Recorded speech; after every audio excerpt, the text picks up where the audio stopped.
Good day, everyone. We're back in the garage working on the 65 Mustang. Today we're going to be installing a steering shaft.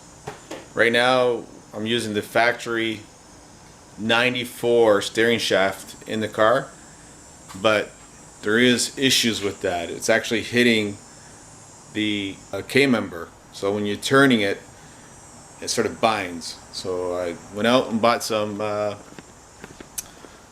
universal joints, some they call it D shaft. Some let me show you. I bought some steering shaft supports. Not sure if I'm gonna need those. It looks like the shape of a D. 30 inches long. I'll cut it to length. Some steering U-joints. Here's the part number there. Bought it off of Amazon. This is what it looks like. And you can get them in different shapes. Like there's a double D on this end, double D on that end, and because I'm using the 95 steering rack from a SN95, they use an oddball shape. It's called a triangle or Ford pyramid style. See that? So that's that end will go on to the steering rack, then it can be converted to the double D style. So yeah. So one end will go on to the steering shaft from the steering wheel, and the other end will go on to the steering rack to the steering shaft. And I got another one just in case I need it. So let's get started. As you can see, I got the car on the Max Jacks lift. It's up about 2 feet, just to give me some better access under there. And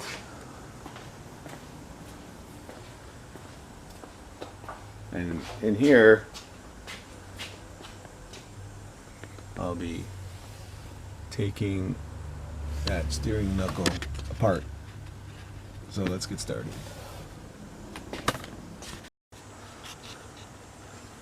So here's the steering shaft. That's the factory. That's the factory 94 steering shaft. And the issue I'm having here is, so that rubber right there, actually just hitting the motor mount right there. So as this is spinning, it's just rubbing right there, and it's sort of binding up the steering. Now, the steering rack itself, which is right there, it's mounted on rubber mounts. And when this car is sitting on the ground, or any car is sitting on the ground, the steering rack will move slightly, which will in turn move this closer to this, and that's not good. So with those steering universal joints that I just bought, I'm hoping that it will clear that motor mount. So I'll leave you guys right there, and I'll start taking this nut off. Take this nut off, and then go inside the car and remove the coupling there.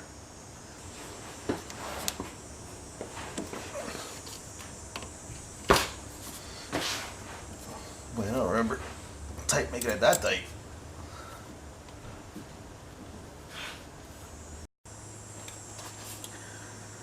Alright, this is my third try at this. This will work now. I'm pretty sure. Whew. Voila.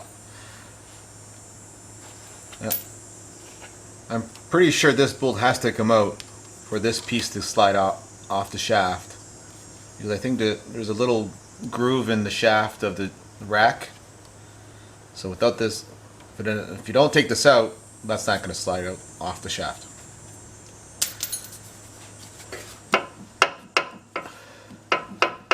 You hear that banging? That's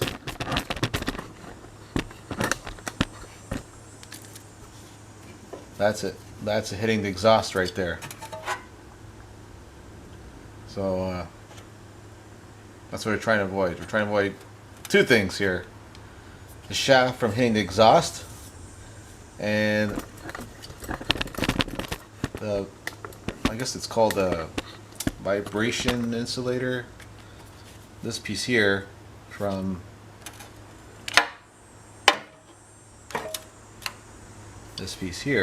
hitting the mount there. Let me just get you a little closer.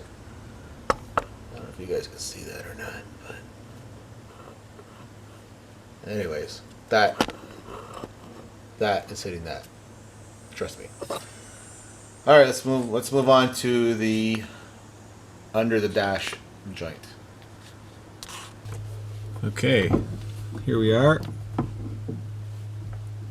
We're gonna be taking off that joint right there.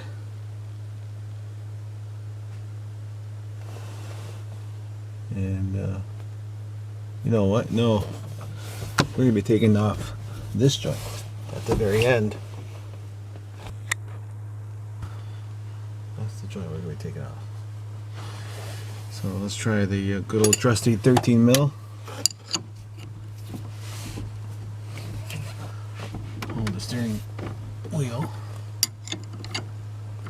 so it doesn't move on you.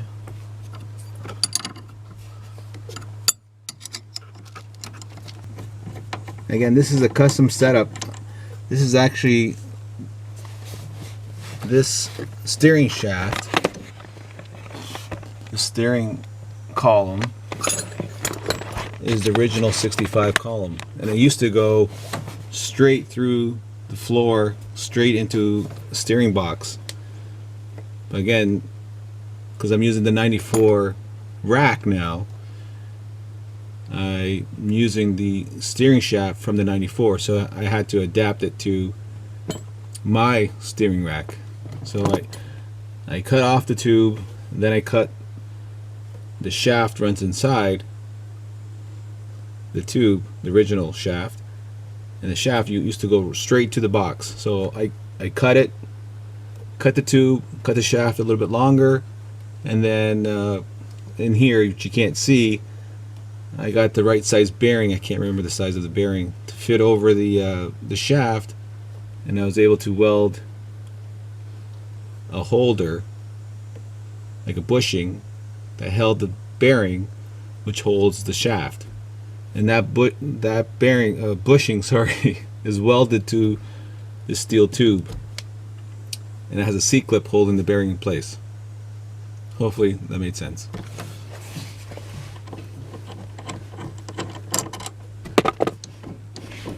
So now, see, this has some, I'm not sure you can see that or not, but so now this has some movement now. Okay, let's try to get that out now. Well, she's out. This is what a SN95 steering shaft looks like. This is the part that was at the rack, and you can see right there, that was rubbing on the mount. And over here, you see that little notch. So that's why that bolt had to come out to take the shaft off. So out with the old, in with the new,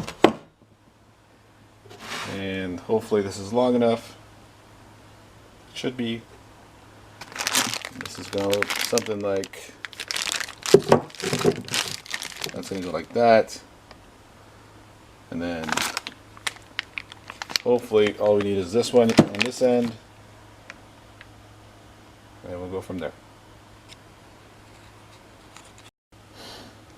Just for reference, I took the U-joints out of the package, and this is what it looks like.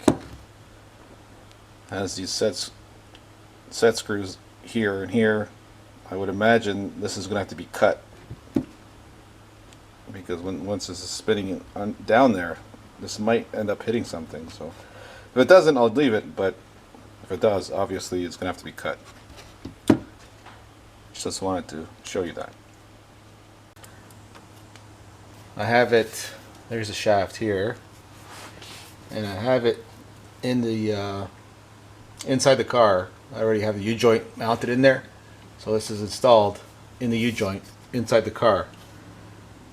But the issue is I can't make a straight shot into the rack because it's hitting the header up here.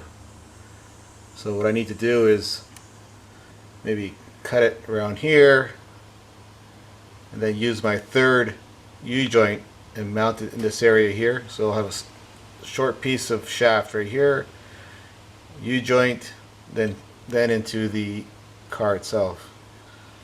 Now if I were to do this again, and if I was using the original shaft, I would have made it the original shaft to come another 10 inches into the engine bay. That way I would only need to use 2 universal joints from here to the original shaft. But I don't have that, it's too late, so now I'm going to have to use a third universal for this. Alright. Well, here goes nothing. This is my first cut, rough cut. I'm sure I'm going to need to cut it again, but well,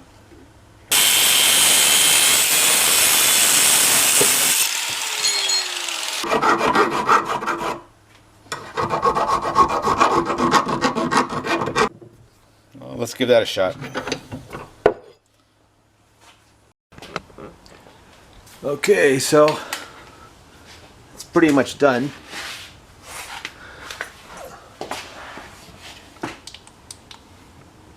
There it is there. Let me see that. So that's the part that goes into the rack. Goes up in there. Into another U-joint. And then from that point, it goes into the car. But I had to use the stabilizer there, the support, because when you turned the wheel, it was just too loose. Like the shafts would move up and down. So this, with that in place there, with that support there, it stops it from moving up and down. So now I'm gonna just take it all apart and then paint it up a little bit, paint the shafts, paint the bracket up a bit, and put it all back together. So there. Let's get started.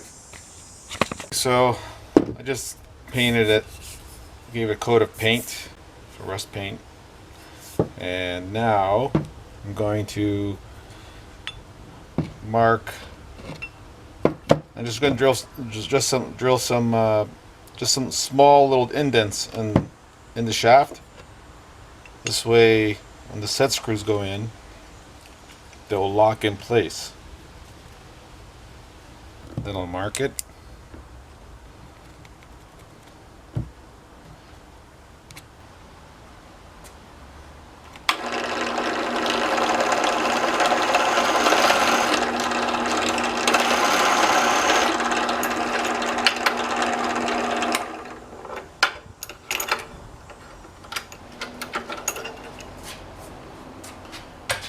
So there you go. Just some small indents. Just so that the set screw can sit in there. Well, there it is, guys. I'm not sure how you can see that. I'm not sure how well you can see that. But there's the that's the universal coming from the firewall on the engine side. And there's the D shaft going into the car, into another universal on the steering shaft itself, the original steering shaft. And it goes down through the support there, and oh man, what the fuck? I can't see, guys, but anyways, there it is there. That goes into the steering rack right there. So that's